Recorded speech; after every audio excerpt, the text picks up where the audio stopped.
Good morning, church. Can you think back on a time in which you reflected back on life and where you are now and thought, wow, I'm really not sure how I got here, but I thank the Lord that He brought me to this place? Even though it was 25 years ago, it seems like yesterday. I was in high school, I was playing football, I was hanging out with friends, and generally not worrying about too much.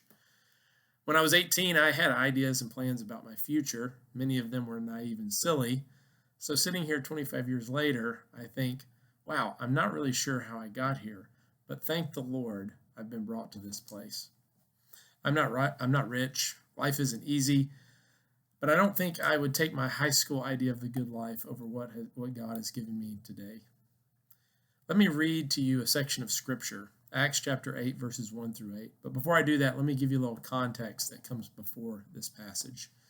In chapter 7, Stephen, who was one of the deacons mentioned in chapter 6, is martyred for serving Christ and preaching the gospel.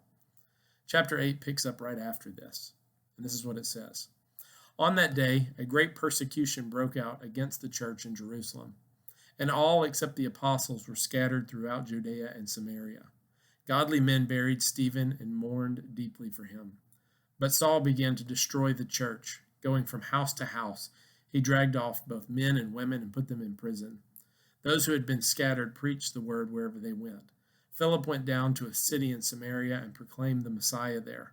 When the crowds heard Philip and saw the signs he performed, they all paid close attention to what he said. For with shrieks, impure spirits came out of many, and many who were paralyzed or lame were healed. So there was great joy in that city. The setting of the first 7 chapters of Acts is in Jerusalem. The church up to that point faced difficulties such as Peter and John being arrested, but nothing to drive them, or at least drive the majority of the church out of town. However, with the killing of Stephen, they flee. Now, interestingly enough, Jesus told them, the disciples at the beginning of the book of Acts, that they in the early church would be witnesses in Jerusalem, but not only Jerusalem, but they would be witnesses in Judea, Samaria, and even to the remotest part of the earth. And I feel quite certain that they had plans to do this. However, it was probably in their own timing. However, God steps in, and He moves them at just the right time. With near certainty, I think we could say that the early church would have chosen a different means other than persecution, but this is what God knew was best.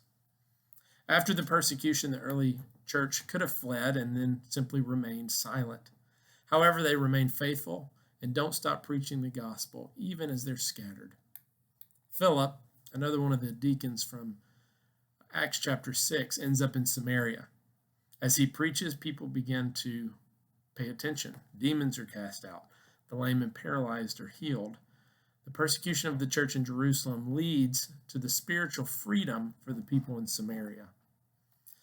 God's ways are certainly mysterious.